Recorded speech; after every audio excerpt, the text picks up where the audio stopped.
So I want to start with a little background though. Okay. And talk about.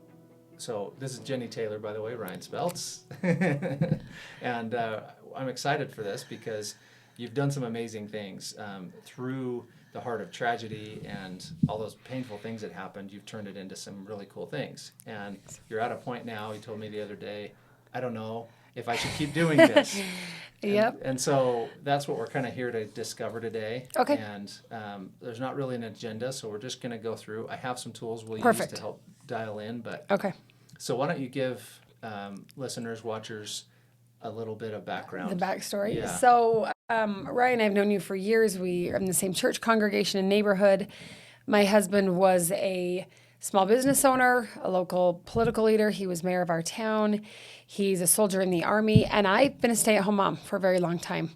I help run the PTA. I volunteer at my church and different things, but I haven't been in the workforce, let alone leading anything in the workforce. My husband was killed in Afghanistan 4.5 years ago, and life just completely went upside down. Yeah. And one of the, like you said, that tragedy, one of the opportunities that unexpectedly came out of that was forming a foundation. And a lot of people do that. Someone dies that you love and you want to remember them and honor them, and so you organize a foundation. Well, we jumped into the foundation before we organized a thing. Honestly, we just started raising some money for a scholarship in Brent's name at the University of Utah. He was almost done with his PhD, and it wasn't even me that started it. It was some of his professors and some of his colleagues, students. And once I found out they had the fund, I wanted to help grow the fund, so it was significant. And I had a friend who said, hey, if you can become a tax-exempt charitable organization, people will donate more, just by nature of our tax code, right? So that's completely how naive I was. I said, sure. So that was 2019. My husband's birthday is in July, and it would have been his 40th birthday, and that's when we launched the Major Brent Taylor Foundation. Super creative name. I mean, we were raising money in his name, and that's where it went. It's really grown. We've had amazing opportunities. We've ended up merging with a group that used to be called Follow the Flag North Ogden, and we hang the giant flag in the canyon for people from the northern Wasatch Front area around Veterans Day. We have scholarships that I'm proud to say have grown at the University of Utah and elsewhere. We do a lot with patriotism, and we do a lot with service. So I think I was telling you the other day, I want people to be patriotic. I mean, yes, I want them to remember my husband, but I'm going to remember him no matter what. I don't need a foundation and tax-exempt status to remember him, and neither do the people closest to him. That became almost the opportunity that opened the door. It gave us a platform. It's not that we only do this to make sure his name is remembered. So there's that. Our goal is to have, if people do remember him or learn about him, our goal is to hope that inspires patriotism, hope that inspires service. He was what I would call a servant leader. I mean, you knew him. Like I said, he owned a business. He ran a city. He was an officer in the military. Very service-oriented in all of that. He knew the real power of leadership and connecting with people was serving with them, rolling up your sleeves and getting to work. So we try to foster patriotism, and I love nothing more than creating service opportunities for people. Yeah.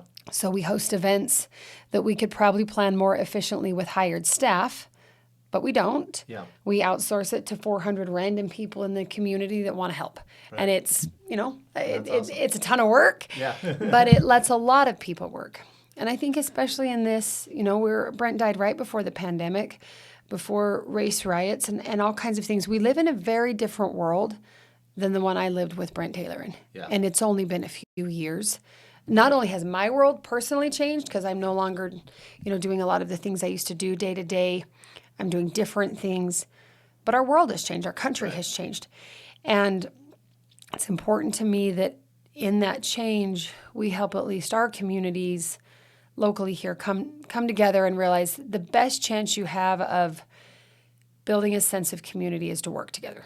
You see that in tragedy, right? We had windstorms a couple years ago, and when the windstorms came, everybody's out helping each other pick up the downed trees and chop the wood and clean up the mess. There's a tree across my road right there. Right there. But you bonded with people you might otherwise have passed at the grocery store and never really had a connection with. So we try to look at how serving together builds a sense of community. And I hope in that sense of community comes a sense of patriotism.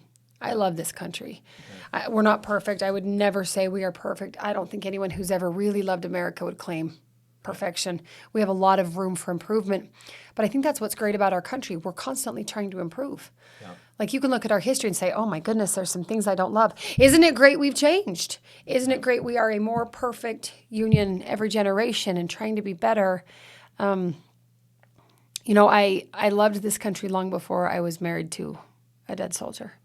And in fact, my love for this country and Brent's love for this country is largely what drew us together. So some people think that my husband died, and so now I have this newfound cause to make sure I remember the Army forever, when in reality, I felt this way for most of my life. I know Brent felt that way. It's important to us as a family. And now his very unexpected death has given me and some of our closest family and friends opportunities to give a voice to the causes that have mattered to us forever. Yeah. So that's us in a nutshell. I think, the patriotism, I mean, correct me if I'm wrong, but I think that's why Brent went to Afghanistan. Sure. He was a serving active mayor, first active mayor to go serve in active duty military. He was a member of the National Guard. Yep. And when the call came out that they needed more, they needed leadership, he had 7 children at home. He had his, or was she even born yet? Oh, she was born. So, and Ryan, I think that's the interesting dynamic to this story. So Brent sometimes ran for office, sometimes deployed, and sometimes we had a new baby. Each of those 3 things like pepper through the timeline of our time together. And each of those things, I'm not going to lie, created some conflict when we announced them. Even sometimes to our close family and friends, when we would say, hey, he's going to deploy, or hey, he's running for office, or hey, we're having another baby. Because we are a busybody people by nature, we would get comments like, are you sure? If he were deploying, people would wonder is there something wrong with your marriage and he's running away? Yeah. When he ran for office, people accused him of being vainly ambitious. And when we had a baby, people were like, are you sure you've got so many? And so those things were obviously very personal decisions he and I made together that I will admit it surprised me when he died. Those 3 things became what people heralded about him. Mm-hmm. And they really became what opened the opportunity for me to now speak to some of those things, to motherhood and patriotism and public service, whereas before I almost felt I had to hide them or explain them or tiptoe around them. And that's actually given me a newfound sense of personal confidence that we knew we'd made the decision that was right for us. Everybody didn't have to agree. I didn't need to worry as much what other people thought, but that's hard. Yeah. You do worry what people think, and especially when they're people close to you and big decisions. So now when Brent was killed, he was the first sitting politician killed in action since the Civil War. He's the father of 7 kids, mayor of a small town in northern Utah, and I have bright red hair. So all of those factors led to, media opportunities. People would recognize me. I joke all the time, if I'd been blonde, I think I'd blend in a little better. But when you're that one mom with 7 kids and I've got the bright red hair, you see it. It's standoutable, right? And so as much as it would have been, maybe in a different life nice to just go home and hide, I think I recognized something within me and for me from God and even from Brent and his legacy that we had an opportunity to do something, and it was a choice: go home and hide, or there was a door to walk through, and I didn't know where the door led. I still don't know, but I walked through the door, and that's where we find ourselves now. What's interesting to me is, like you said, I knew you, I knew Brent, I knew you before. I'd seen you at church, I'd seen you in the community, and you seemed dynamic, but I wouldn't have guessed that you'd be a powerful public speaker, but you are. I've seen you on multiple occasions speak, and they use sound bites of yours on newscasts and stuff, because I'm like, wow, she nails it, and I pay attention to those things, and so I think that's nice of you. But I think that's fortuitous. It's something that most people probably wouldn't be able to do, but you've taken that mantle and said, I'll take it. I walked through the door. Yeah. And it's interesting, I never set out to be a public speaker. I never set out to run a foundation. But one thing I feel like maybe if I've done anything right in the past few years through all the mistakes we've made and the struggles we've had, I feel like I've been willing to take an opportunity when it comes. Some of those opportunities are terrifying. Some of those opportunities are overwhelming. Most of them are. Yeah. Speaking to the media. Public speaking started with speaking to the media. Brent was killed on a Saturday, and by protocol, you're supposed to get 24 hours as a family between when you are notified and when the public is given the name. Well, in today's world, that just doesn't work because of social media and how quickly things spread. And so I was notified, mid-morning Saturday. We sat down with the kids a little while later after I'd had the initial briefing, so midday. And so they scheduled the official press conference for noon the following day, which would have been Sunday. And I was ready to go. I'm like, if anybody's going to speak to this family, it's going to be me. And then I was advised, you probably should just let the military and the media handle this. And so, great, I'll stay home. And I remember watching that press conference. The media locally showed up on my door that evening for a press conference my sister helped orchestrate. But the first time I spoke personally to the national media was at 8:30 in the morning on Sunday. Before the press conference, before the local news was at my house, someone from New York called my cell phone. Wow. And I answered it. And I look at that, you can call it fortuitous. I see, again, I'm a woman of faith. I see God's hand guiding my life, and definitely a higher power involved, not only in the doors that have been opened, but the strength I've had to walk through them. I'm not a trained public speaker. I'm a high school teacher, but I taught 2 years before I stayed home for 15 with kids. Right. And I like to talk, that's no question. But I would find myself, that phone call with the national media led to a meeting with lots of national media right outside of Dover Air Base just a couple hours after Brent's body was transferred back home to the United States. And I certainly never would have orchestrated that myself. The military never would have asked me or put me on the spot like that. No way. And but that door was open. That reporter called. She said, "Is there any way we can talk with you when you're in Dover?"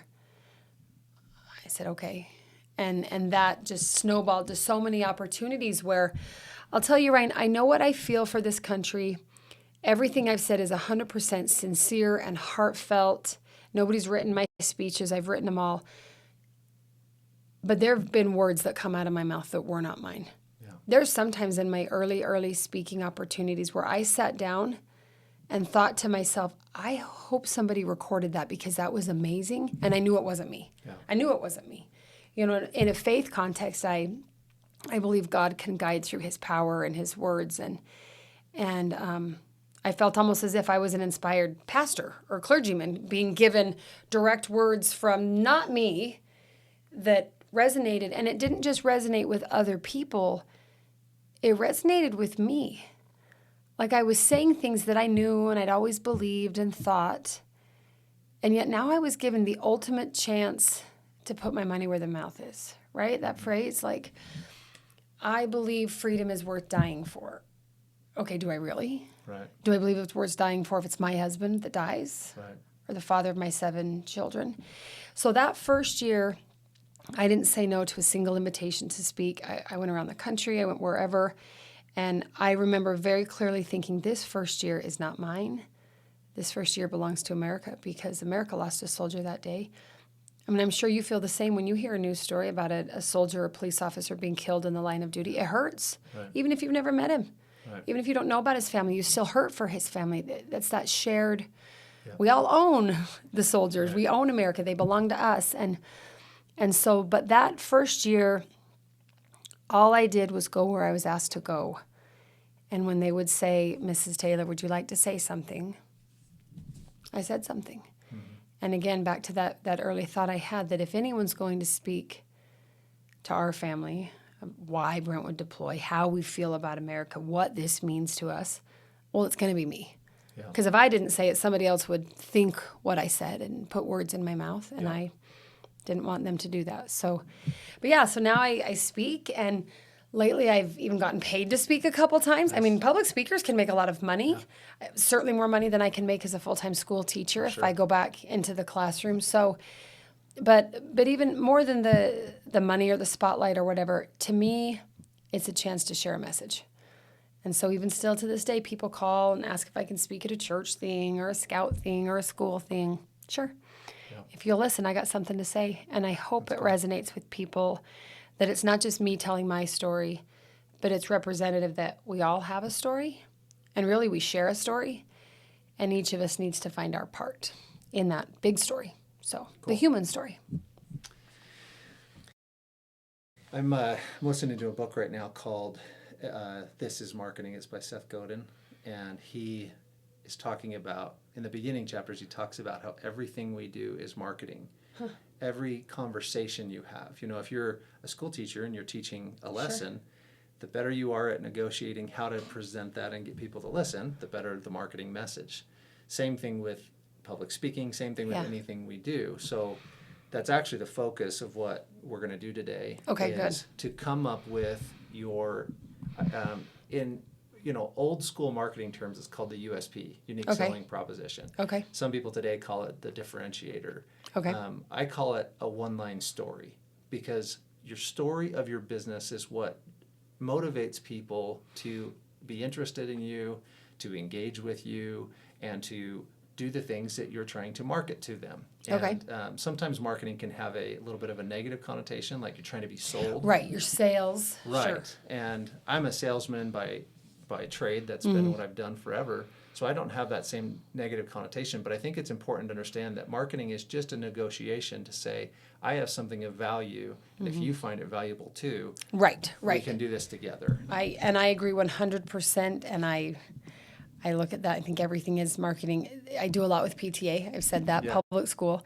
Sometimes some of the friction or conflict that comes up between school leadership or even state leadership and everyday parents, I'm like, it's just a messaging problem. It's just communication. Right. If you could market that differently, or people say, oh, such and such idea will never work. I'm like, well, what if we present it in a way that it does work? Right. And it's not manipulation or gamesmanship, right. but there's a way to... I love how you said, I have something of value. Can I help you see that it would actually be of value to you? Because I think whether we say it out loud or not, every one of us is constantly, even subconsciously, analyzing what's in it for me. Right. What's in it for me? Do I find value in exercising? Do I find value in eating right? Do I find value in volunteering at the PTA? I mean, yes, we're service-minded, which is what we're all about, but I believe that service-mindedness actually helps me in the way that going to the gym or eating healthy helps me as well. So let's talk. Let's figure it out. So let's go through this. But before we dive in, tell us what the main activities you do. I know what they are, or some of them, but with this is where it gets so hard, because I'm like in a giant funnel. It might need to be tightened down a little bit. So one of the things we do throughout the year that has several subsets involves flags. And that's a very visible display of patriotism. If a soldier deploys or comes home, we can line their street with flags. If a service member or veteran passes away, we take flags and put them all around the cemetery. November, we fly the flag in the canyon, and thousands of people hike up to see it. Giant flag. Football games. So there's one flag. We call them flag missions. How many people does it take to carry it up the mountain? We have about 100 people that carry the flag at any one time. So they put it on their shoulder. They do. They hike up. This is Utah. We'll show pictures of the mountains. Beautiful mountains. In fact, we have a lot of pictures of that flag. Yeah, so we'll show and it's it. the flag's 75 by 150 feet approximately. Yeah. So it's the kind of flag that you would see at the Super Bowl on the field. Yeah. This isn't just that big flag on the giant grocery store flagpole. No, this is way bigger than that. But then we have smaller, bigger flags that we sometimes hang off of buildings. For example, sometimes in a display of patriotism for community rodeo days or what, we'll hang it off the bank or the hospital.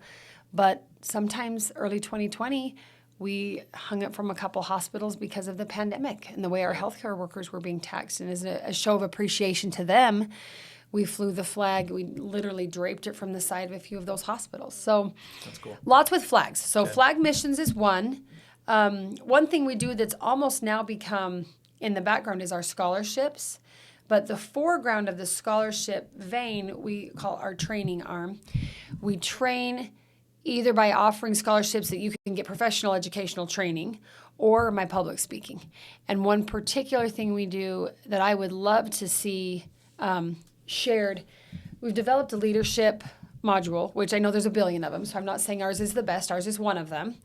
But it's a unique one because it's based on a high school speech Brent gave in 1997 as student body president, or as a 17-year-old kid, he gave 5 points of how to live happily ever after, basically. And you can take those 5 points, and I've taken it into high schools or corporations and shared those 5, and then we share what my 5 would be, but then the real point of it is to let people discover their own 5, kind of your 5 guiding principles. So it's leadership from an inside reflective status. So the scholarships and leadership training, if it's at a high school, if it's at a business, something like that. And then who would benefit from that training? Well, like at a business, what would the training be focused on those 5 points? So the 5 points, just so you know, we've got decision making, work ethic, relationship building, perseverance. I always forget one. Get put on the spot. Self-confidence. I know, I did them out of order. Not so much self-confidence, but like your personal value system. Brent calls it believe in something. And so you could take a team of executives and say, okay, we're going to look at what drives us as executives for how we lead our people. You could take a group of high school sophomores and say, how are you going to make your decisions for the next 40 years, particularly the next 5 or 6 at that young age? I could take a group of stay-at-home moms. I once gave this presentation, probably one of the best I've ever given, to a multi-level marketing group of sportswear ladies. They were launching their yoga line. Yeah. It was a clothing company that was MLM. And I had some of their top salespeople in the room and applied this, and it was amazing. Awesome. So who would benefit? Everyone. I know that's a blanket statement, but my goal would be to target high school youth. Again, I'm a high school teacher. I'm a mom. I would love to help younger Americans find some direction that guides their life in a way that they have maybe some guiding principles for themselves. And it can go hand in hand with your philosophy or your religion or what, but it's almost a practice of reflection to say, what do I believe? What will guide me? And then I think the same principles could help people in a grieving situation, which I know is 2 completely different worlds. Leadership and focus and goal setting, but I've drawn a lot of strength from those words from the younger version of my husband before I ever knew him. Now that I'm a widow and I'm trying to overcome walk through grief and raise kids. So it's really adaptable, but my focus would be getting in with local high schools or with their educators, because I believe that in impacting the educators, you impact the youth, right? Right. Okay, so you have flags, fellowship, education, training. And then the other is we've stumbled upon some really cool community events, one of which is a 9/11 commemoration. That's my favorite. And that's becoming this might take over. This might be what we do. And it started in 2021, which was the 20th anniversary of 9/11. And I knew that lots of things would be happening in New York and D.C. and some of the bigger cities in the country to commemorate that day. So I called our local sheriff and said, hey, Sheriff, do we have anything? Thinking he's over law enforcement and closely connected with the fire world, firefighters, and then, of course, military. And he wasn't aware of anything. And so I sat down and had a quick conversation with the different mayors from our county and said, hey, we certainly aren't trying to step on toes if you're already doing something, but I think we should do something. Yeah. It was January. Nobody was yet planning September. So we jumped in. And we've created kind of a pop-up museum with a community resource fair, again, with service-oriented organizations, and then a touch-a-truck parking lot where there's the fire truck, the ambulance, the Humvee. So it's inspirational and educational, and then it's a chance to connect with opportunities to serve locally, and then it's just a lot of fun. Yeah. So it's kind of all of those. So first year was in Weber County, which is my home county. We then went south to Davis County, just next door. We'll come back to Weber County this year, and then we're already talking to a couple different counties that want it down the road. So cool. Every September. Kind of traveling. Yeah. So what we're trying to focus on, and I don't know when. I always just want it here.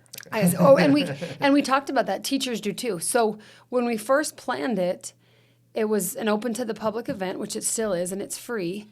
And we thought, well, during the day, people are at work and kids are at school, so we probably won't be very busy because people can't just come. So as a side opportunity, we thought, well, maybe let's just invite a few schools to come on field trips because we're open, we're there, we might as well. Now, after we've done this twice, 2 years in a row for about a week each, we've realized, no, this is a field trip. And it's open in the evening if you want to come with your family. So our focus has become that educational piece. In which case, you'll never run out of an audience, right? Because you always have more kids and they're older. The same teacher could come every single year and he or she has a different classroom full of children or young teenage children. So that's kind of one of the bigger things we do that I think has great potential to keep going, right? It won't ever expire. 9/11 will always be 9/11, regardless of how many years pass. And then another thing that we've worked on community-wise is we found ourselves involved with several veteran memorials and monuments. So Gold Star families or living veterans or past service veterans. There's a beautiful one at the George Wallen Home in Ogden that's for all wars veterans. And we haven't done all of these or run all of these or certainly had the idea for all of these, but we partnered with the different communities and either helped fundraise or helped with awareness. Like those monuments can be anywhere from $20,000 to $100,000 or more. And a lot of the service organizations that are putting them in will partner with them and say, hey, we'll help you. Let's find the money. Let's fundraise.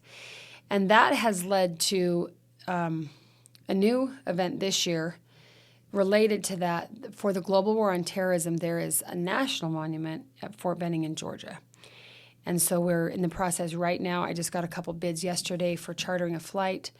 We are looking to take families like mine who lost a service member in the Global War on Terrorism, families who live here in Utah, take them to the ceremony in Georgia where that wall is and see their names, their son or their husband's or whoever's name is on that wall. So when we quantify what we do, I put it into 3 categories: train, honor, and engage. That's our mission.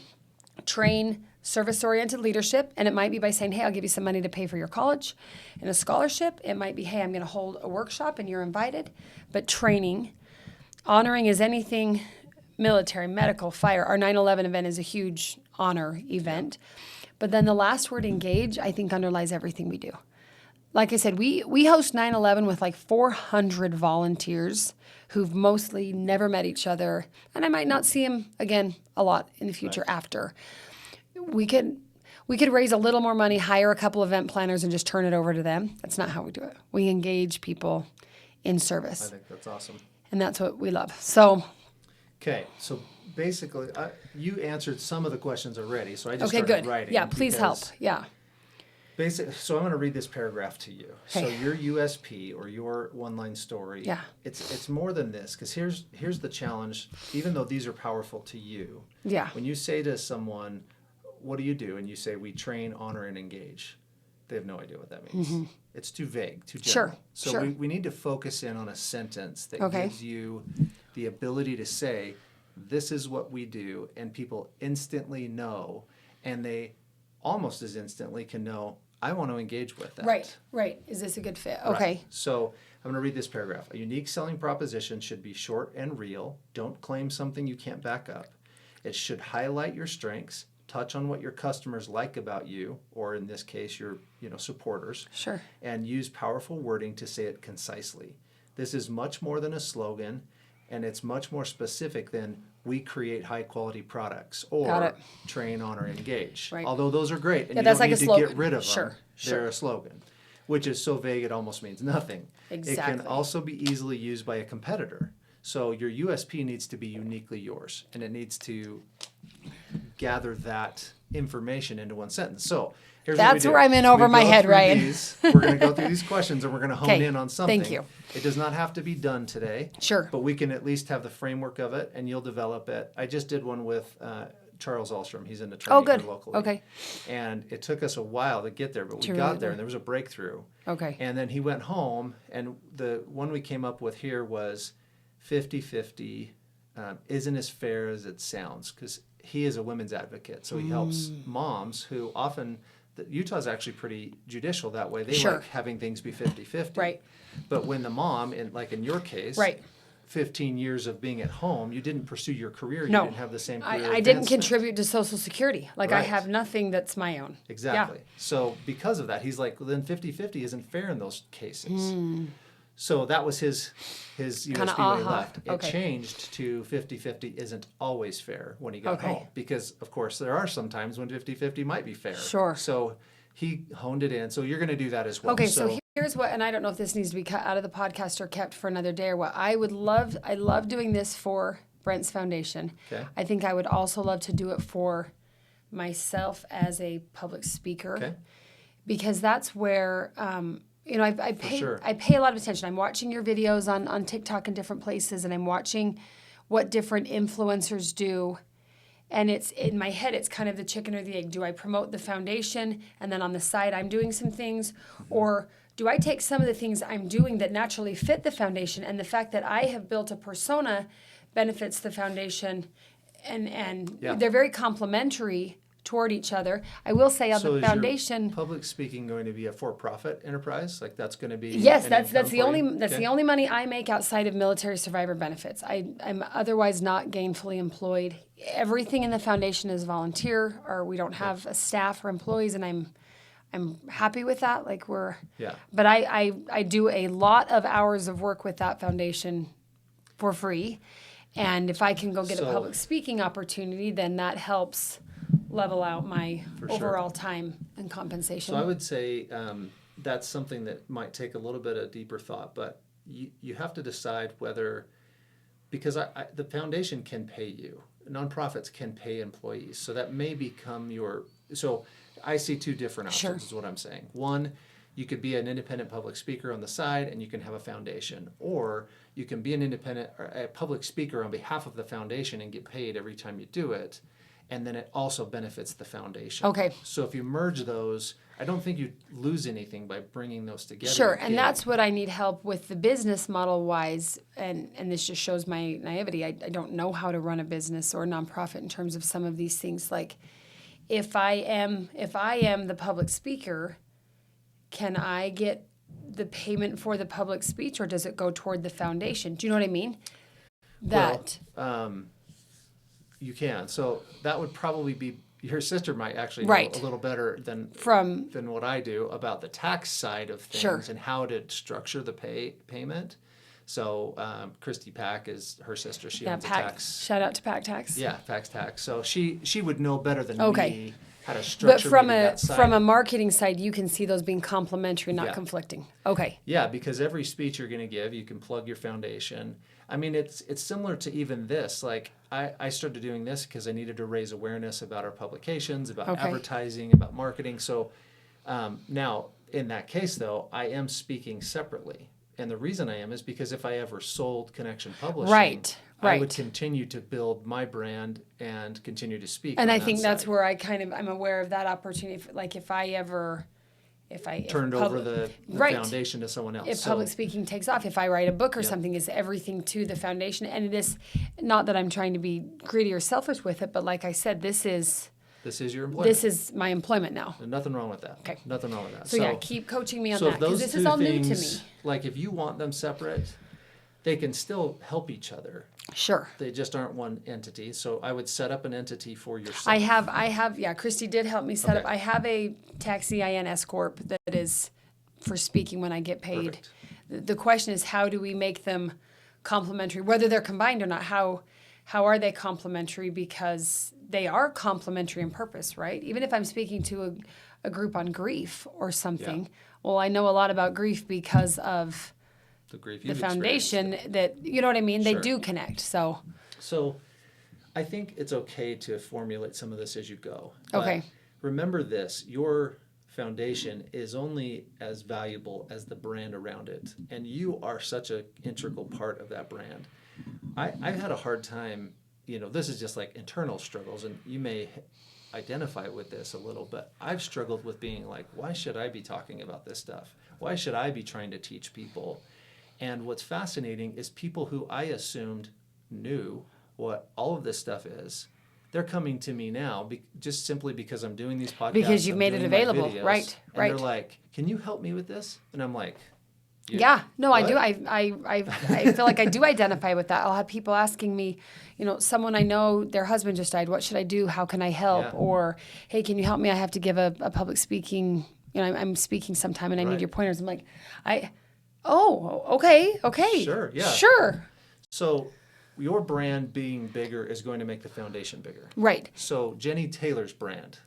So I think that's my question. As you brand the foundation or you brand Jennie Taylor, and this is, again, I'm new to this. So Connection Publishing, if you ever sold it, you would want it to still subsist without you. Right. Right? For sure. I don't want to be so much the brand of the foundation that if eventually I just won't be able to. I'm going to Sure. get older and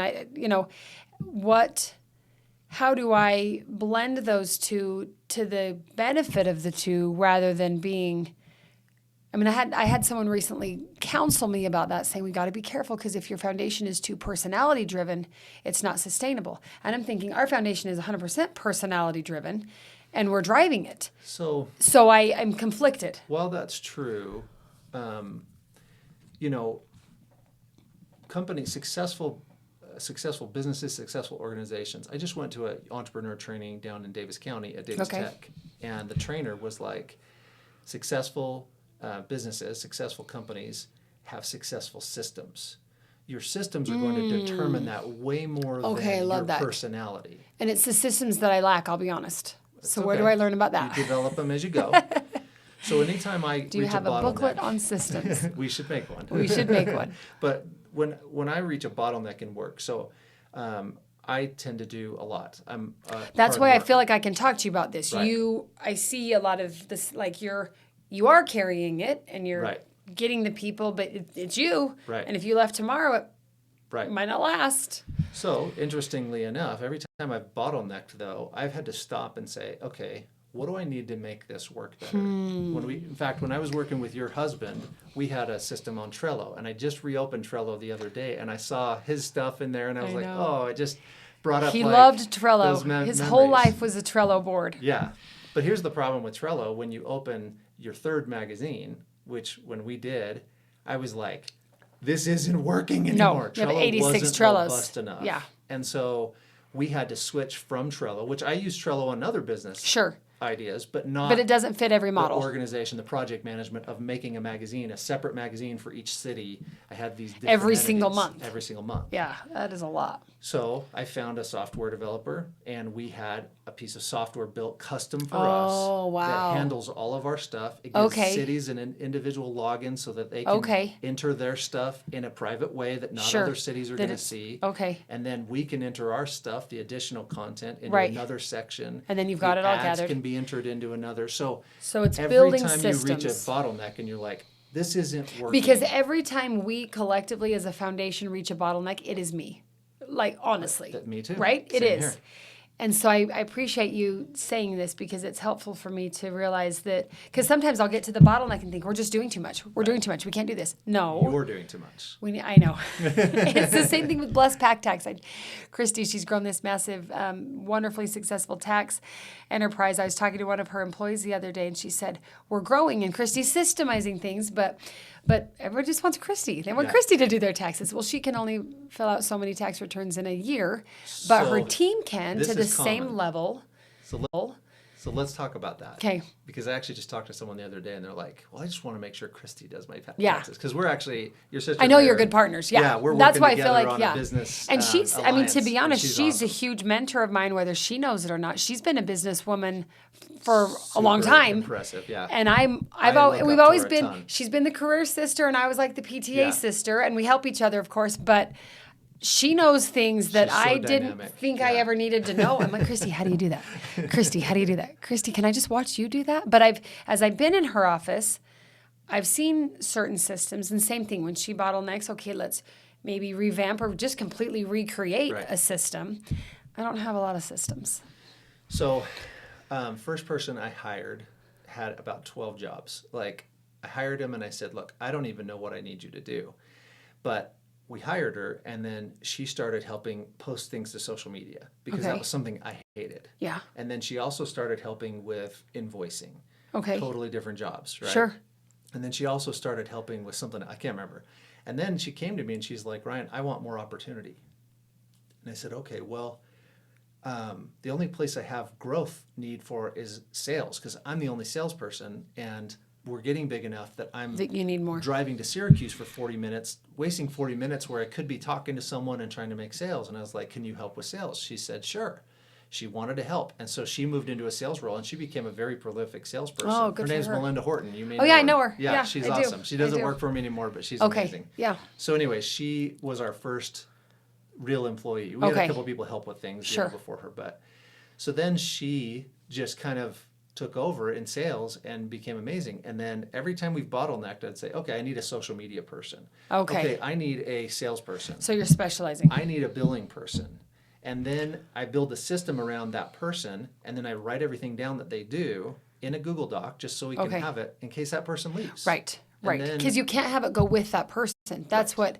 So the first year we did the 9/11 event, we had an amazing intern from Weber State, and she was awesome. And then she graduated and got married and moved away. Like, wait, we lost it because we hadn't really systemized it. She was dynamic and could step in and just be my right-hand man. Yeah.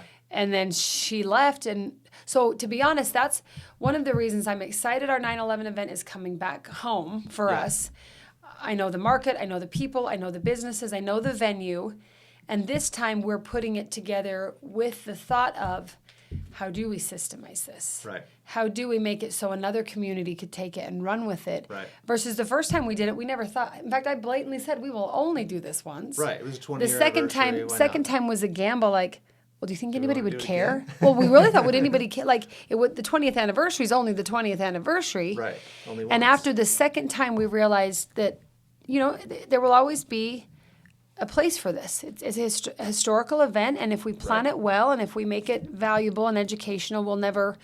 I mean, maybe not never, but at least for a few years, we can pull this off. So that's exactly what we've started doing. Is I've recognized I am the bottleneck. We made a list of 20 committees, breaking the project down, and I looked at it, I'm like, oh, I probably was like the chair and sole member of 15 of these committees last year. No wonder it was a train wreck. And so now we have amazing community people who've offered to step in as volunteers and take that. But I'm finding now the gap is they're willing to do it. I've got experience with how it needs it done. I need to give it to them, Right. but I need to almost codify or systemize and then give them ownership. Right. But, one of them said they'll help with one element up. She's like, what do you want me to do? Oh, I have to give you Right. to delegate, I What have does to that be mean? able to clarify the job. Right. And that's where I struggle. But we're I'm at So- least aware of that. Two things that I would recommend. One, record everything. Okay. Somehow, like I use Google. We use a lot of Docs Google Docs and Sheets. and organize that in a way that you can easily replicate that. Okay. No system is run without leadership, right? So you look at professional sports teams; these are the greatest athletes in the world, and yet they have a head coach. It's true. Why can't they figure it out on their own?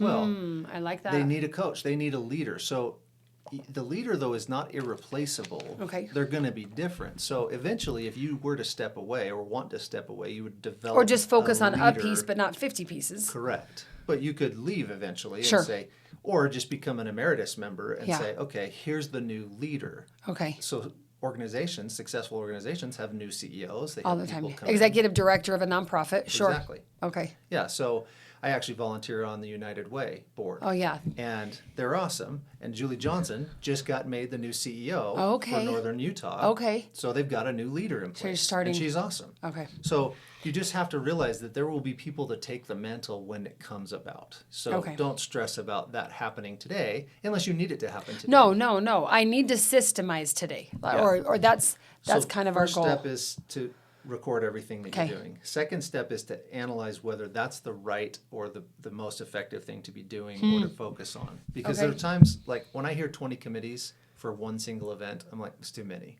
I would have 5. And then those committees handle more things. And Got there's it. more people involved in each committee. And maybe that's better said. Right. Bring it We down. identified 20 jobs that we need 20 people to Right. take, and maybe we clump them. Correct. Okay. And then you have a leader of each of those committees. So when you become a powerful leader, it's when you lead leaders. Okay. So you develop the leaders in your organization, people who are as passionate or more passionate than you are. They want to be part of it. They're willing to give of their time because you're working with volunteers. Right. Create leaders with them. Train them on how to be leaders. So in Connection Publishing right now, I have a lead graphic designer, Robert Dodd. He basically is at the head of our graphic design team. There's about 6 of them that do ads and do magazine design and all of those things. I have a brand new Cindy Jones. I don't know if you know Cindy. She's local here. She's awesome. But she just got promoted to be our editor. So she's over content. Okay. She's also a graphic designer. We're still a small business, so she does two things, so but she just is going to help make sure but that that's the her voice leadership piece. Of our magazine I love that you said good. Leaders. You lead the leaders who then lead the pieces. And then Ann Park, who you know, is our sales management leader. Okay. So she makes sure all the salespeople are doing the right thing. She keeps the stats. She does the billing, so she knows that their client has paid. Has the money come in. All of that. Right. So those are the 3 leaders in my organization. And I meet with them once a week, and I teach them the philosophy, why I do what I do, why it's important to me, what the voice should be. Of what so you're training them to be me. To be you. Or to at least understand me. Right. Even as I say that, I know what you mean. I know what you mean. Yeah. But you're replicating, like you said, your passion and vision in a way that now you can grow it. Right. Okay. So this is good. Everybody who, everybody needs to have their own personality and their own say in what they do. But as a business owner, there are some non-negotiables for me, right? There are things that we're not going to do in the magazine. Right. So those non-negotiables, I have to communicate that. Right. But then they get some power to say, and then they here's have some what ownership. We're doing here. Yep. Yeah. Yeah, because you don't want to micromanage. That's well, when you're new, you have to, and it drives you crazy because everybody's calling you for every question, and they're like, "Well, what about this? And what about this?" And you're like, "Oh my gosh, you decide." Like, I don't have to decide everything that's happening here, but that only happens after you empower them. I was going to say, but they have to feel safe or confident that they can make. And they need to know your desires, what your non-negotiables are, and what your core principles are. Oh, this is so good, Ryan. Keep going. Business Coaching 101. Yeah. Okay. And I don't know everything. So talking to Christy, having those mentors is so important because, I'm doing the best She I would can say the over same here. thing, though. She would say, and she tells me all the time that I'm trying to spin too many plates. And the option is to either just take all the plates off and say that's it, or let them all crash. Right. Or the third option, like, let's find some more plate spinners. Right. Oh, okay. That's a good option. When I had a Cutco office back in the day. This was my very first I saw that on the recent TikTok that nice picture when you threw in I'm a Cutco guy with your trophy or whatever. That was great. That was great. I had hair and I was a lot skinnier back then. We all were. But I remember one of the leaders when he said your job you become successful at your job when you learn how to help other people rise to the occasion, and you become a leader of leaders. And I remember that to this day, how important that was. And when you're a brand new business, though, I'll be honest, most of the time I was like, I can't afford to hire someone else. I know. That's where we are. We fundraise to do the things we do, and we don't fundraise to hire people. Right. So enroll them. Instead of hiring, you enroll people. And so Ann Park, who works for me now, and she gets her paycheck from me now, she actually came to me. The way I met her was she volunteered to write some hiking articles in the magazine. Oh. I enrolled her. She loved the magazine. She loves hiking. And she's like, I could write hiking articles about a lot of the trails I've been on. I was like, that would be awesome. I didn't pay her for that. So I enrolled someone who loved what we were doing. Who was interested in being a part of it. When I went to hire, I was like, this is a perfect She'd be fit. a natural fit. Right. Okay. So for now, I would say enroll people. You've got people who volunteer. We have people who love to help, and they're wonderful at it. You're helping me realize I haven't trained them. I've given them pieces of the puzzle to run with. Yeah. But there's maybe that gap between what I am passionate about and what things you choose. I mean, there are some that I'm like, you figure out the details, and there are some things I'm like, let me tell you the details. Right. This is what I want. Right. That's the non-negotiables. Okay. Yeah. This is good. Okay. So let's talk about, you've got 2 aspects to what you're doing. Okay. One is your end receiver. So this is the person that you're training or teaching or serving or all of the things we've already talked about. That person, we're going to talk about them, what they like, what they want, what they tell you they like about what you're doing. Okay. The other group is your volunteers, because Right. they're a crucial part of what you're doing as well. So same thing there. What do they like? Why do they like you? Why are they drawn to this situation? So Okay. talk about both of those. Think Okay. like they think. Be specific about what they like, what they're interested in, what motivates them, what's important to them, and what problem do they have? This is the actual question. Okay. Yeah. What problem do each of them have that you That solve? we can solve. Okay, so if I just kind of talk to figure out what we think, I would say both of them. One thing that they like, and that I've heard a lot of feedback from, whether it's that end receiver or the volunteer, is they like how they feel when they're involved, particularly how they feel about. It's that patriotism, however you define that. They feel a sense of purpose. They feel that they made a difference. They feel impacted. And so let's use the 9/11 event as just one microcosm. So if you come to the 9/11 event, people have said they felt inspired, they felt motivated, they felt like they wanted to do something more because they were reminded sacrifice, freedom isn't free, the tragedy. That tragedy reminded them I should maybe be more mindful with how I use my time, things like that. Volunteer side, same thing. They've said how much they loved being a part of that opportunity and a part of that education So or their feeling reminder. was so strong, they decided They want to be part help. of it. They want to help. And to be honest, we joke, but there is a power when you touch a flag that big, whether it's at the 9/11 event or in the canyon or at a parade or football game. There's something about patriotism that when you say, what's the problem? Well, I think part of the problem is we're a divided community, nation, state, everything. Yeah. And almost to the point that patriotism has become a bad word. It's being misconstrued, in my opinion. It's being misconstrued as an arrogance. Sure. And again, America's not perfect. I never said we were. But some people, I gave a TED Talk a couple years ago about patriotism. And I had like a practice run before the actual day of. We brought some community members in to listen. And one of the audience members asked me, she's like, well, you're giving this speech about patriotism and things, assuming the audience thinks patriotism is good or valuable or what. And that almost floored me. Like, how can you, I hope the British are just as patriotic and the Germans and the Australians. I hope it's like your family or your high school, right? I hope you have a sense of pride in who you are, not the kind of pride that is arrogance or superiority. Right. So part of the problem I seek to, I don't know if I can solve it, but address it. I think our nation and our communities are divided. I think we're very isolated. Pandemic didn't help. Right. And even though we're not as physically isolated as we have been, we get isolated in our own lane, right? We do our thing. We have our goals. We have our agendas or what. And I think one problem I hope we're trying to solve is connection. And so connecting civilians with military members. Right. Because I see one problem. There's not a lot of connection, particularly here where I live. We are, I would say we're overly all a patriotic state. I think Utah loves America. Yeah. I think you see lots of scouts and lots of guns and lots of American flags. We also tend to be conservative, which but is one side of the aisle. We're for sure one side. And we don't, in this state, we don't send a lot of our young people into a uniform.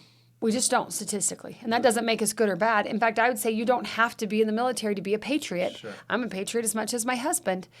But I think there's that disconnect because specific to the military, they're less than 1% of America's population, which means odds are 99% of us have nothing to do with them. Right. And yet they provide the freedoms we have. Same with police officers and firefighters and things like that. So I see a problem of disconnection between the services and those served.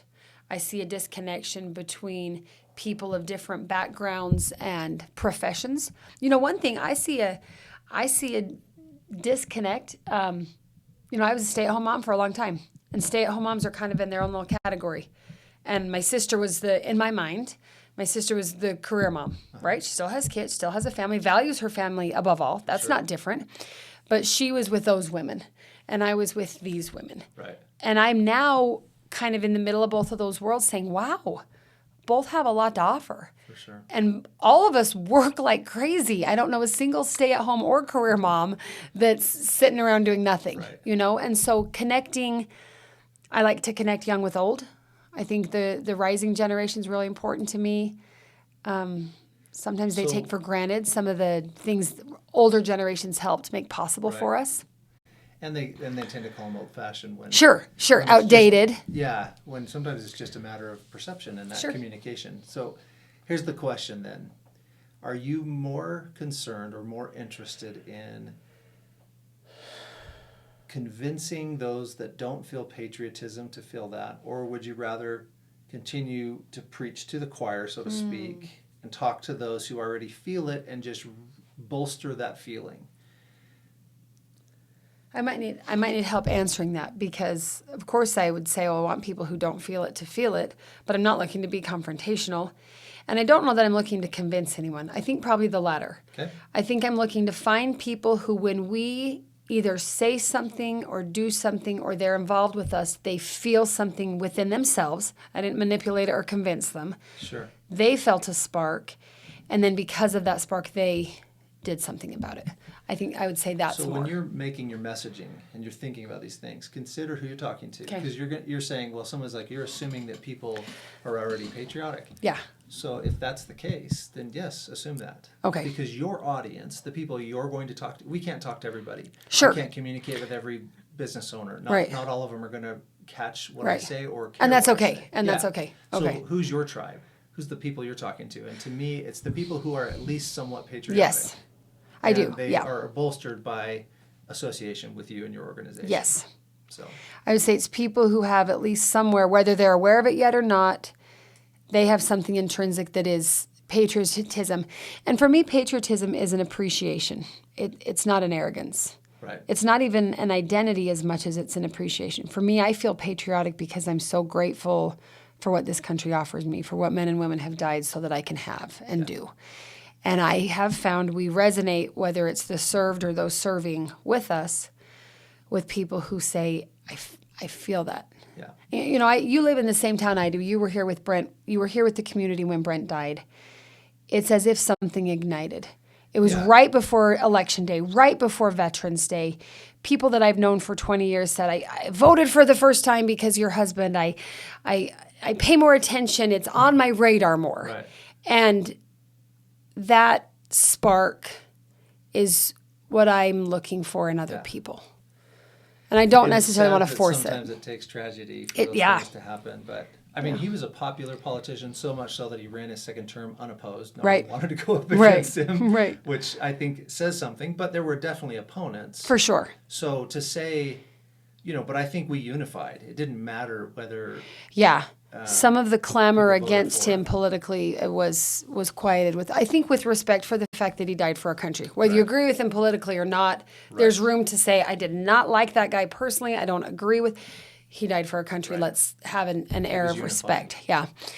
I'm looking for that. I'm looking for opportunities in young people to feel a part of something bigger than themselves. Going back to that youth leadership program and things. I'm looking to help people realize what they do could actually make a difference in the big picture of our community, but also our country. I really think that. So I don't know why this is popping in my head, but you know Dave Ramsey. And what is Dave Ramsey known for? He's known money for management. Money management, right? Fiscal responsibility. And it's a very specific type of money management. Yep. What kind of debt should you go into? Sure. You should never go into debt. No, never debt. Yeah.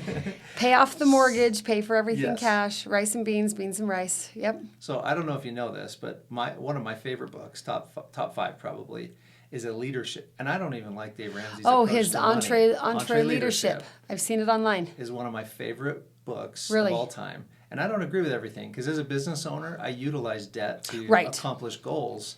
And I look at his approach and I'm like, that doesn't work. If you're an employee, that works great. But as a business owner, it just doesn't work. I don't take a lot of personal debt on in my own life, but we have a lot of debt as a business. Right. Because every time we grow, we say, okay, we got to take and use this strategically. Right. Dave probably wouldn't agree with me. And it's intentional and strategic, sure. But he probably wouldn't agree with me on that. He's a no debt ever guy, right? So, and that's okay. But that leadership book has had a significant impact on me, and you should read it. Okay, I think I have it. I don't think I've ever read it, so I'm going to go home and dig it out of my books. It's very practical, very easy to read, and he is a leader. But the reason I say it's interesting is because you talk about these like building your leadership training for youth. And for me, these are programs within the Jennie Taylor brand, whether you call it that or not. Sure. I like it because you do stand out. You do have, you do have a draw to you, a presence, and you're not wilting flower. You definitely stand up and you say what you believe and love and think, and that's great. I love that. Thank I've you. always loved strong people. I've never felt intimidated by them. Some people are like, they're so arrogant. I'm like, I know. "They're just I have strong." my own enemies, I promise. We all do. And it's hard not to listen to them, but So, but I think within your brand, you say, here's our ideals. Here's the things that we're going for and we're going to accomplish. And each of the programs under those are just programs. They're programs that fit within those ideals. Right. So Dave Ramsey, the reason he wrote Entree Leadership, he started in his kitchen talking to people about their personal budgets and how to get out of debt, and grew it into a business. multi-million-dollar, Right. maybe billion-dollar empire. Sure, who knows? Right? He had to have leaders. yeah. And so he wrote Entree Leadership to help his leaders know how he wanted them How to to lead. run the business. So that's why I find power in that. And Okay. I use it all the time in my business. So I really do think I have a copy at home. yeah, it's a great one. So Yeah. anyway, Okay. the reason that's popping in my head is because his brand is built around him. He's the one 100%. talking. He's the one It's on Dave. the radio. And I But appreciate it's a huge company. and it's him, and it doesn't speak to everyone, and he doesn't try to make it speak to everyone. Right. Like, you're helping me realize that he's targeting people who agree with what he's saying, and they feel that spark and say, this fits with me, I'm going to run, it resonates, I'm going to run with him, versus trying to find the universal this fits with everyone, because it won't. Right. That's like helpful for me. That's your Seth Godin talks about the minimum viable audience. Okay. You need a minimum amount of people for something to work, right? Sure. I need a minimum number of advertisers in my Right. publications. Or you can't readers, sustain. Or I can't sustain. So what's your minimum viable audience? And that doesn't mean that doesn't mean you can't go for the maximum. It just means I need this many people need to your like core. what I'm saying, and Okay. then we can operate. So keep Because going. I would love that. Like, I look at people, again, back to social media and influencers and things. I'll see people that make a video or a TikTok or a blog post or something, and I think I could do that. I could take, I can give a 45-minute speech all day, but I Right. could take 2 minutes of it in one little tip. I don't necessarily know how yet to brand that, but when I watch different, like, I could do that. Yeah. I could do, and that I could provide for my So, children that way. do you I wanna hear could a pay for funny my story? Disneyland vacation that way. Here's a funny story. I set a goal to do this probably 3 years ago. I only started in November. Your video, right? I've been watching. Yeah. Right. And so that's how this conversation came about, right? Uh-huh. But Yep. I started, I mean, this has been a long-term goal that I was too afraid to do. Because you have all these like self-insecurities, you have all these like personal, visual things that you're like, I'm old and ugly now, I don't want to do this, So all of those things have been in my mind, but I said, okay, I'm doing this. I'm not going to make any excuses anymore. So I made my first video, and I served my mission in the Philippines. And one of my companions, who is Filipino but born and raised in the United States, Okay. calls me and he's like, hey, I'm coming through town. Can I come see you? Sure. So he comes over and we're visiting. We come here in my office and I sit and I had my first video I'd ever recorded. These little padded things weren't even on the wall. Okay. So it was a white wall. We had just painted because I was like, this office is looking shabby. We got to It make needs it to be look fresh. nice. Sure. So we had just painted, so it was white. It's echoey because I don't have Right. this You stuff didn't have up. the sound stuff. And I do it, and he's like, he watches it, and he's like, why are you so nervous? And I was like, dude, I am so out of my mind nervous. I've wanted to doing do this for so long. Yeah. And he's like, that doesn't even sound like you. He's like, you're just so beside yourself. It's my first video. Interesting. And I talked to Melissa. And I he knew said, you as a 20-year-old. Yeah. And we've been friends for a long time. He knows that Yeah. I'm not super shy. I'm not, Sure. that way. But I told my wife, I'm like, I'm posting that video. I'm posting that one, and you can watch as my very first video. I'm going to go look it up. Because I want to be able to look back on that. Since I've made progress. I'm now dealing with nervousness with TikTok. I think there's that time limit thing with the little videos. I'm like, I can talk on YouTube, and if it takes 5 minutes, that's okay. Yep. Even if my goal was 3, Yeah. You don't run out of time. you don't run out of time. So I don't know why, but it intimidates me. YouTube doesn't intimidate me anymore. It's only been 3 months, and I feel fine. You feel comfortable there. Okay, here we go. So TikTok I'm working on, because that one's a little bit trickier. So I think the best piece of advice from today is if you feel like that's something you want to do, and I agree with you, I think you should, and I think you should not worry so much about saying something wrong or doing it wrong at first. Just start doing it. Because 3 months from now, you're going to be very comfortable in those shoes, and you're going to be able to say, okay, here's how I want to do this. So I had one little advantage, and you have your talks, so you can use that as well. I had snippets of information already because I had created it for my clients. So I took this and I wrote down everything I wanted to talk about. Now what's interesting is I keep a little note in my phone anytime something pops in my head. Oh, that's smart. I should be able to talk about this. A quick idea. I put it in my notes, and it's long now. So I'll probably never get through all of Sure. it. But I have But that means you'll never worry about content. Right. Today I could talk about this, I could talk about that. And I'm in the content business with magazines, so I know how valuable content is in content creation. But I was never in front of a camera being like, everybody look at me, I'm doing that now because I want to be able to teach. And if you can't ever teach someone if you don't stand up and say, here's what I believe. Here's what I'm teaching. Yeah. Okay. So anyway, start recording. Okay. Let's see. Being unique isn't enough. You must solve problems. So I think the problems you said is there's maybe it's I'm trying to come up with the words, but maybe it's an apathy. Maybe it's a, we all face it. I'm a very patriotic person too. I love our country, and I honor our military, and I love all that we do. Anytime any kind of situations come up in our publications, I've had, I take the opportunity to help promote our country, the patriotism, all of those things, and it's really important to me. Now, that being said, I can have apathy as well. And we get busy. You get busy. We get distracted. There's so much going on. So many things pulling at you. So I think that's part of it, is overcoming that apathy that happens with not remembering things, and not like 9/11. The 20th anniversary created an opportunity for you to develop this event. Well, now you can do that every year. That was an impactful moment. I remember how our country unified after that. We are always going to have political divide. Sure. So, and I have a lot of respect for both sides. I say, you know what? I get that they're passionate people on both sides of every argument. And our country's amazing because we can take our faults and turn them into strengths. Right. Unlike most places, we'll say, okay, this is a problem, and then we fight like crazy over that problem and try to find a solution. And we're usually better.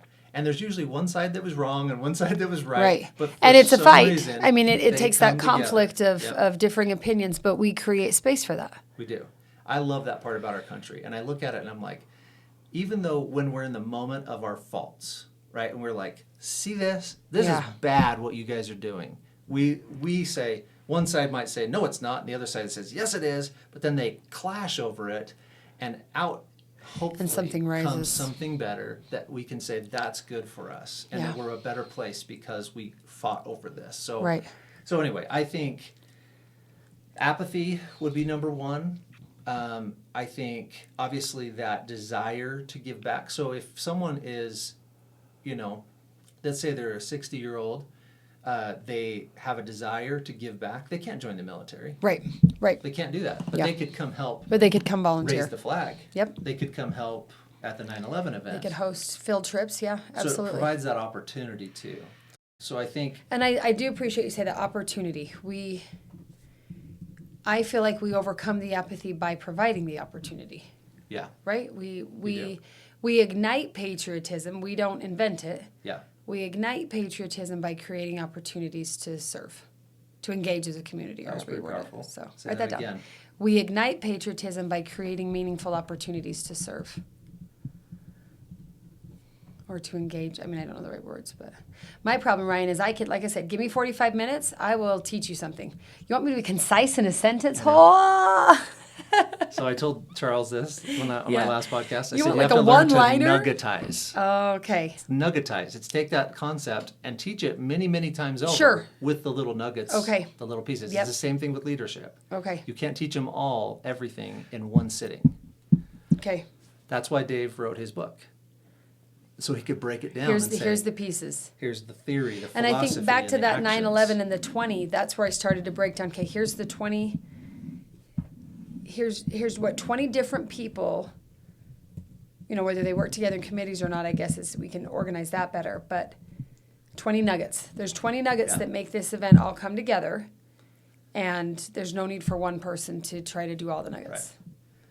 Yeah, and if you had 3 that each managed. Yes, that's now that you've said that, my 6 thoughts or are spinning. 7 If we got a each. handful of them to be, because a huge piece of that one is education, field trip related. There's 6 or 7 what I'm now calling committees that probably shouldn't be their own, but Jobs. coordinating with the PTA jobs. Yeah. Coordinating with the PTA, coordinating with the bus drivers, coordinating, you know, those could all be one, and I could have one volunteer kind of head that up. One volunteer could head up kind of the community side. Yeah, no, this is going to be good. I'm going to go home and look at my list and try to group them. So thank you. So the final question that I usually ask, but we've actually covered this pretty well, Okay. is to remember that facts tell and stories sell. As you mentioned to me, you said, you know, the story that Brent has passed away is 4.5 years old. It's not as alive in people's minds Right. anymore. And in fact, I know personally that you've received criticism for why are you always talking about your dead husband, Right. Right. And I want to remind you that that might not be one of your tribe, and that's okay. The person who says that to you, and just let them not be part know. of it. The second part is your story, the foundation of your story, is ever connected to Brent and to his legacy and to you. So, and your union, you know, your marriage was, you know, an important part of life and an important part of what this is. You could have just turned away from all of this and said, leave me alone. I don't want to talk to anybody. Yeah. You did not do that. So you rose For up. better or for you worse. walked through the door. Yeah, I feel like I in walked your through the door. words. So use the story. I wouldn't say use the story. That word has a bad connotation. I know what you but mean, though.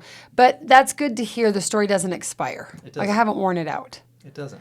I That's look- the reason why when you write your book, you're going to get published because of the story, right? Yeah. The story's powerful. Utilize that story. Utilize that. Give your voice more power because of the story behind it. And your volunteers, your followers, your tribe, they're going to love you because of your story. They're going to be endeared to you. They're going to feel for you because I know I do. I feel for you. I remember the moment I found out your husband passed away. I was sitting in church, fulfilling a duty at church, and I was kind of done, but I had to wait for everybody else to do their stuff, so I was sitting in a chair, and I pulled up my phone and turned on Facebook, and I found out, and I bawled, and it was emotional. It's still emotional to me. So I think don't ever shy away from that. Don't ever turn from that story and that background that gave you the motivation to do this and be here and to. I appreciate that because there are times when those negative voices make me feel like that I should just, you know, Yeah. but that what I hope when I tell my story or Brent's story or our family story, I hope people see they have their own story. And the details of mine are different from the details of yours, but really we've all lived the same story, right? We all have a dream, a goal, something goes right, something goes wrong. We have to decide if we get back up or not. Yeah. And we all want to just live happily ever after. I mean, same story, right? Plug in the details.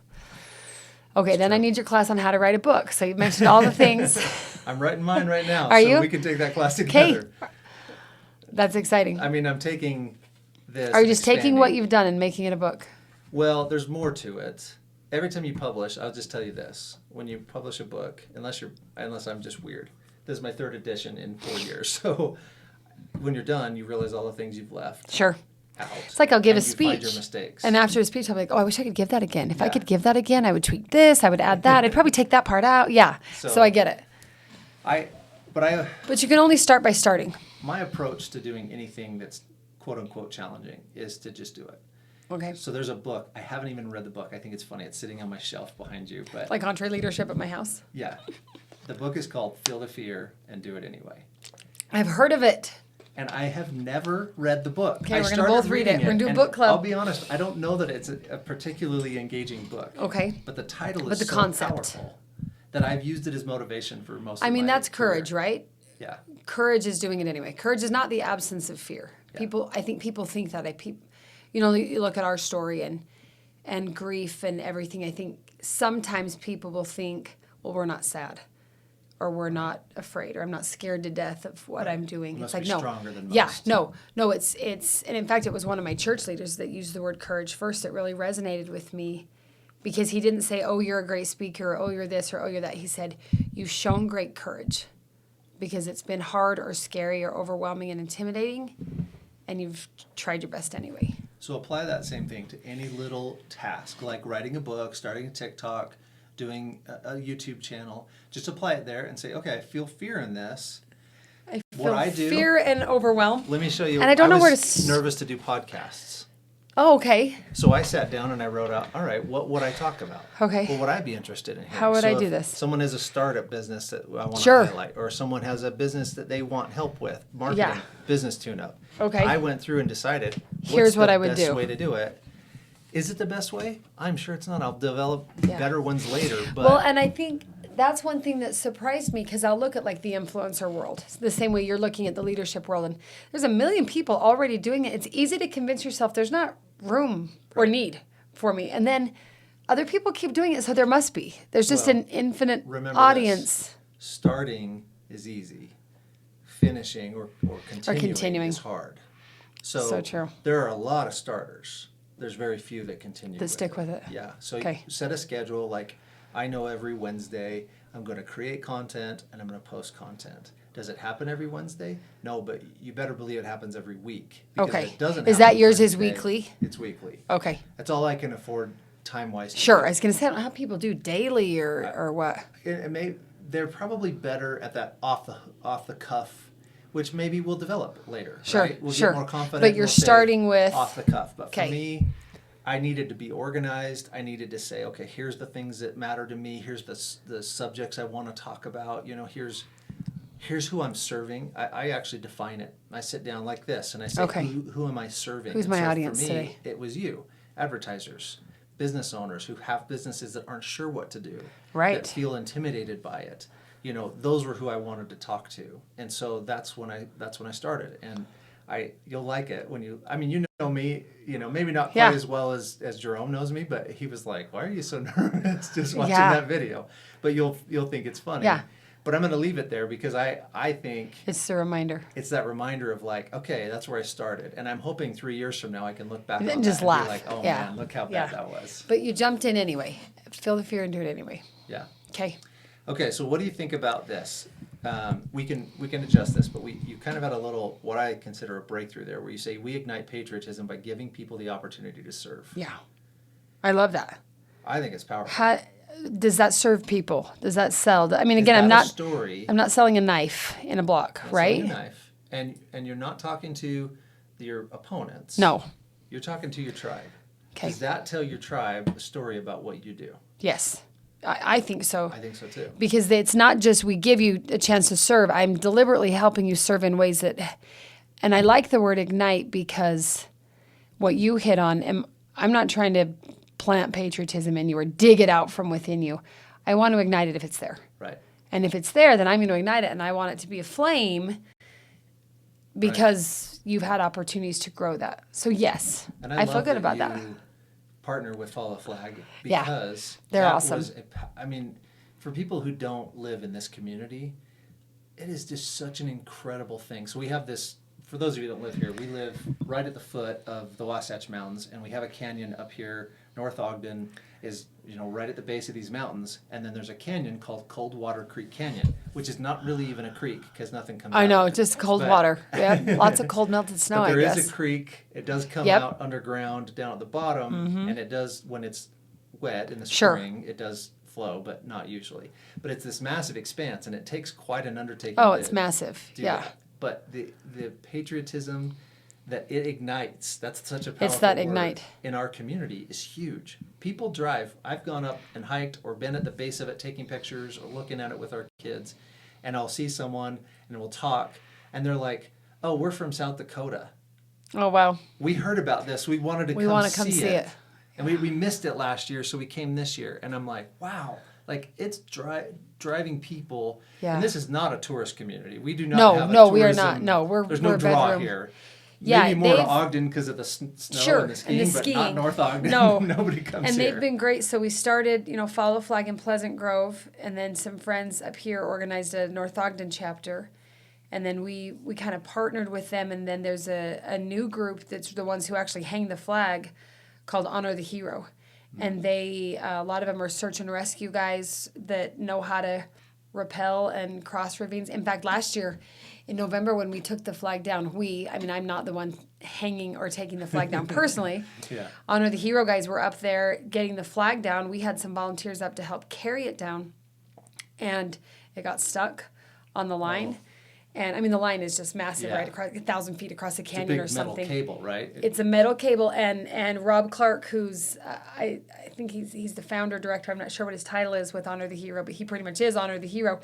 He clipped his carabiners to that line and shimmied out like a little koala on a stick Wow. to go get that flag. It was crazy, but yeah, they're awesome, and That's awesome. there is something awesome about that. Seeing a flag that size in a mountain that beautiful, Yeah. it does ignite something, and not for everyone. And I'm glad you're helping me remember.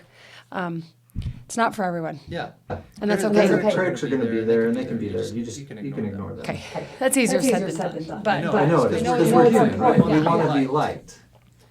I I have have plenty And of with things. something this personal, when people say mean and awful things, it's not saying, hey, I don't like the shirt you're selling. It's I usually interpret as I don't like your dead husband, which is probably not what they said, but that's what it comes across as. So I've got to get better.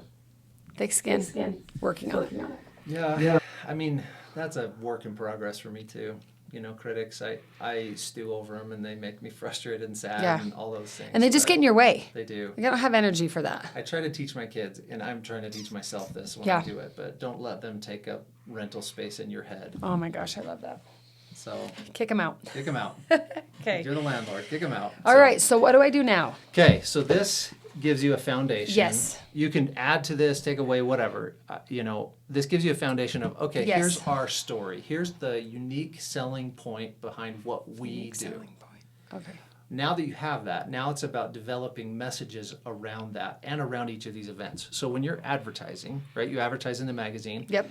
So for listeners, she does a military spotlight each month in our publication. It is a highlight of a military person or family Yep. In the community. Yeah, current Really or veteran. powerful. Yeah. Yep. And those are great stories. So develop messaging around. Does that answer this question? Does that ignite patriotism by giving people the opportunity to serve? And or highlighting, Those who've taken that Those who have opportunity to served. serve. Yeah. and maybe And it can this probably be needs both. to adjust so that Yeah. you can say both. So we're trying to develop one. We're developing a new food website. It's called What to Yes. Eat for Dinner with the number 4. And we were working on our USP yesterday, actually. Really? And I was like, the main people we're trying to serve are busy people who don't want to eat out all the time. Right. Right? The people who want to eat out all the time, Go that's for it. fine. Go Yeah. for it. I'm not trying to talk to you. That's not my tribe, right? No, I am your Busy tribe. people I'm very who interested in want to eat that. at home, but don't have time to sit down and make a meal plan. And it gets crazy. And make a shopping list, go to the store and get it. So we've developed a meal plan. Now, you don't have to eat everything on the meal plan. Sure. But you could. But it's ideas. It gets it going. Add it to a shopping list. Take that with you to the store and buy. Eventually, we're going to build an APIs where you can send it through Instacart or send it Yeah. to Smith's and they'll And buy it for grocery you. delivery. And then you Sure. can go pick it up. That's what we want. We're developing that. But all of those things, that's our audience. Okay. People who want to cook, who want to eat at home, but don't want to have the But planning just need a help. session. Yep. Need help getting to that. That's Yep. me for sure. Yeah.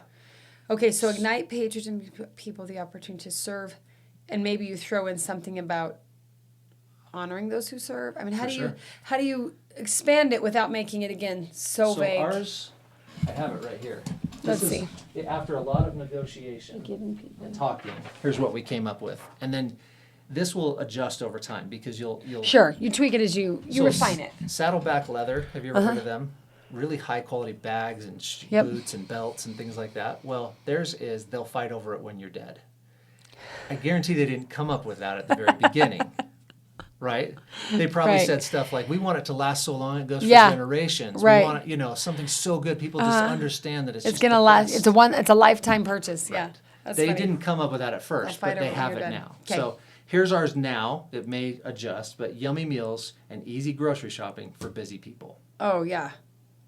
Right? Concise, clear. When I tell you that, you're like, ooh, I'm interested in that. You know, instantly, because our family situations are similar, right? You're just crazy. We got a bunch of kids. You're running to busy. volleyball. You're running to Yep. baseball. You're running to soccer. All of those things. Yummy you got meals. Scouts. Then you got Young Women's, and then you got it's Yep, just how it our is. lives are. We're very similar. So these are the people we're talking to. Okay. They're busy, Busy people. but they want to cook at home and they want to shop. I would say easy. I would even put a home cook yummy meals. I can get a yummy meal at McDonald's, I guess, but True. I like that it's the grocery shopping. Yeah. The busy people. And you don't have to cover everything in this sentence because you're still going to have your things like train, honor, and engage. Right. Those and things the programs expand. Right. Okay. So as we talked, we came up with things like meal plan, check, grocery list, check. Yep. Well, that's marketing or advertising. That's portraying what we're trying to portray in a message, that nuggetized message again. Right. But our actual motivation is ignite, and yours could actually shorten probably. We ignite patriotism Through service. through service. See? You just did it right there. Hold on. Look at that. Because Through it could be service. the service of the military or the firefighters, or Right. could be the service project we're hosting. So see how as you go, this may morph, but that is going to motivate everything you do. So when you come to this one and you're like, okay, flags, what are we doing here? And is it accomplishing our story? See, and that fits the military in your magazine. That fits what we're doing. It does. We're patriotism through his service or her service. Right. Or yours or mine or Inspiration. our service. Right. Okay. And the scholarship, is this doing this as well? And if it's not, do we either change the program or do we do a different program instead of that? Okay. Right? So you ask that question, and then as you've got those questions answered for your main programs, let's say you have three, I kind of had three down here, but then you also had the monument, so there's a possible fourth that could fit it with the flags. We put them together in terms of like how we organize it. Right. So you have three sections of your company or your organization, right? It's not a company, but you have section 1, section 2, section 3. Yep. Okay. Within each section, you're going to break down each of those things and you're going to say, okay, I really want to focus on this with this section. So honoring military, through our events, through these things. How are we going to do that best? Well, we can, bring in more people to this event, or we can bring in more awareness. We're going to do that through this. Like you're answering this question for each section of your business, and then you're fine-tuning each program to match that goal and that overall mission. Okay. So this is similar to like a mission statement. It's just a lot smaller and a lot more concise. Well, it's so that that nugget. you can say, I like that word. Yeah. Nugget. Make it a nugget. Nuggetize. What'd you call it? Nuggetize? Nuggetize. I love it. That's Nuggetize. Ryan Spelts 101. I like it. No, I do like that. It makes me look at our scholarships. Our scholarships are very service and leadership focused, like in the applications and things, but we haven't yet included patriotism in that application. Right. So maybe that's something we need to kind of refine. Right. Because service can be very broad, and that's great, but if that's our market, then we might need to fine-tune that. Right. Okay. So this is obviously just the beginning. There's a lot more to be done, but now you have a framework, and you also can say, these are questions you can ask about different parts of the business too. Okay. Or similar questions that, you say, okay, what's the story behind this? Why are we doing this scholarship? What does it do? Okay. What does it help us with? Where does it fit? How does it ignite? And if it doesn't, then again, either change it or come up with a new program that does that. That's separate. Replaces it. So, So you could have, this could be kind of the overall foundation, but that could be a separate. Correct. If you need to. Okay. Yes. Very helpful. And I think you have those answers for each of these.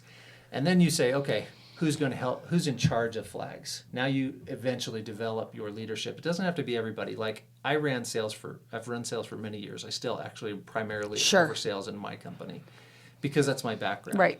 And so, but I've developed those leaders, right? So now it used to be every design question came to me because I definitely was opinionated. Oh yeah.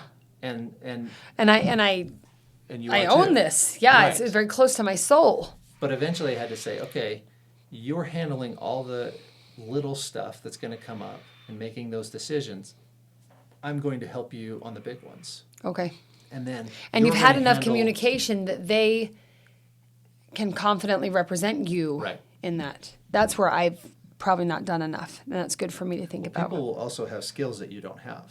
Right. I am not a graphic designer. No, me neither. I cannot do that. So I need someone with those skills, but then I train them So on you what help I'm paint that, interested in. right, that direction and then Right. let them run with it. Okay, this Yeah. is good. So the next step for you, I would say, is take and write down your 3 organizations or your 3 focuses and say, okay, here's what the non-negotiables, here's what I want in this part. Okay. Here's what I want in this one, and here's what I want in this one. And then as you're enrolling people and marketing to them to enroll, right, to become part of it, or you already have them. I know you have people already who are there ready and willing. Right. As you're enrolling them, you're teaching them, here's what I want, and I want you to be in charge of it. Okay. And they'll say, okay, I can do that. I know what I you can do want. that. And Yeah. I'm going to use my own intuition some and my clarity. own skills and my own education to make it awesome. So see, this is big because I'm never run a business or anything. So we have a whole bunch of volunteers and then we have me, like in terms of leadership team. I have a board of advisors that we meet with in terms of big picture, but I haven't formed for all intents and purposes, employee positions, whether they're paid or not, that same structure of leadership, who's the supervisor of, and we've started using the word coordinator, who's coordinating this, who's coordinating that, and I'm not paying you, but I am empowering you to run that. Right. And that's, I think, this is going to be really good because we either all get together as a whole bunch of volunteers or I stress over to my house by myself. Right. Do you know what I mean? There's not that middleman. Well, I can get together with 400 people. the volunteer isn't expecting to be paid anyway. They came to help Sure. because No, they're right. inspired. Yeah. You ignited And it they already give in and them. they give and do great things. And they'll be willing to say, I'm in charge of this. Yeah. We just started that business alliance, Christy Yes, and yeah. I, and She said it went people great. were like, I want to help. Yeah. I want to help. Right? They want to help because they understand the value of having a unified business. Because you guys community have in North ignited Ogden. something. Right. Right. Yeah. So the people who didn't come to that meeting, well, that's okay. Maybe they're not interested in that. Sure. But we've got enough of them. We can say, okay, You can let's already do start. something here. So you have those people already. Now it's a matter of helping them realize, okay, I want this to be your baby. I Okay. want you to create this into something even better. Here's what I for sure want out of it, but take it and run. And of course, so a weekly meeting is important. You know, Okay. running an organization, communication. So when we have our weekly meetings with my leaders, I have them come and they say 3 things to me. What did you accomplish this week? And I learned this from someone else, but Okay. what did you accomplish this week? What problems or issues are you having that I need to step in and help you with? Okay. Right? You're the blocker. You're the offensive line blocker. Got it. They're the running back, the quarterback in their organization, and they're Okay. part of your organization, right? Okay. So you're the blocker. How can I help you? What do you need And then me to do? The third thing is, what are your priorities this week? Okay. So when you go over their priorities for the week, then you say, okay, I think, remember there's this to accomplish as well. Maybe we should move that up on your priority list. Okay. Right? So you're, as a leader, you're helping them, A, be Manage accountable that. for what they've done, B, be a blocker for them if they need it, and C, what is it, what are you focused on now? Well, I want to really make sure we get the cupcakes for this event. Well, have you gotten the chairs? Nobody can eat cupcakes if they don't have chairs to sit in at this event, right? So, So as a you- leader, you're thinking about the overall picture and saying, oh yeah, Did we skip a piece? yeah, did I skip it? Do I need to, am I missing something? Okay. Eventually, when you have really powerful leaders, they won't really need that, but you're Right. just thinking But you're together. growing it. Right, you're thinking together at that point. You're like, okay, let's talk about what's next. It's not, here's what I need. They already know what is to be done. Yeah. But sometimes you got to group think Direction. and say, okay, oh yeah, we got to do this. We're 6 months out from this event. We got to make sure the event place is booked. Things Do you like have that. a venue before you have chairs and cupcakes? Yeah. Right. So Okay. I think about your leaders, think about those, and then each week, or if you want to do it bi-weekly, I mean, you're Right. a foundation, it's a little different. I was You going to don't- say, we're not like at the office or Right. on a payroll. And most of these people have other jobs Correct. that we've got to think. Do you mean So on you the could even do evening, it on the monthly, weekend? other Yeah. than around your events where Right. you're busier. Right. So, But these are the things they bring to that meeting to say, Okay. okay, here's what I accomplished. Here's what I need help with. And here's what I'm focused on. Okay. It's going to be awesome. It's like we just launched a company. Yeah. No, you I'm did that so- 4 years ago. I know. I'm so in over my head, Ryan. This is awesome. Thank you. I'm sure I'll be back for more. Well, And I'm anytime I can excited help. about the alliance. I told Christy, sign me up. I want to be in. I want to be That's a awesome. part of it. I think there's a good need for it. Yeah.